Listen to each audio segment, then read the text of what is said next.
You are wasting your time if you are not closing every single interview in 2025, and I'm going to show you how I actually do this and what works for me basically 100% of the time, word for word. And especially if you're in a customer-facing role and without question in sales, this simple line has not only put me immediately at the top of the pack as a top candidate, but also if I thought I was doing good in an interview and I got a negative response to this, I now know I can cut my ties and just move on to the next role. At the end, when they allow me to ask questions, I prepare 3 at most, but my last question is always this one. Hey, I've really enjoyed our conversation today and I've learned a lot about your company. I feel like I could come in here under the right leadership and really have an impact rather quickly. I guess from everything you've heard today, is there anything that would prevent you from feeling comfortable moving me forward to the next round? One of 2 things is going to happen here. If they've loved your conversation to date, they're going to appreciate that you asked that and be like, hey, yeah, I agree. I think this would be a great fit. What I'd love to do now is put some time on Sarah's calendar, who's the hiring manager. This will be the next round. And they're going to fill out that information and get you scheduled for the next round. Where you're going to know that you're not in as great of standing is if they kind of beat around the bush and they're like, hey, yeah, this was great.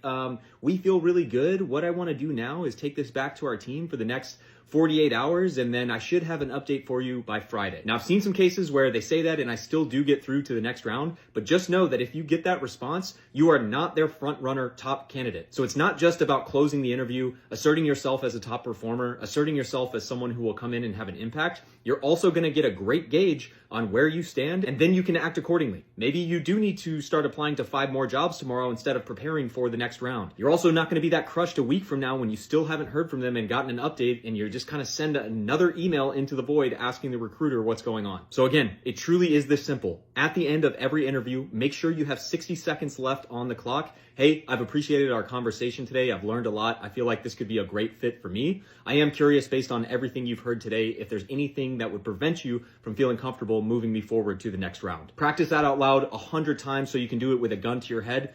Watch your interview rates and success rates, and moving from the first round to the second round, your success rate is going to go up 60 to 80% right out of the gate.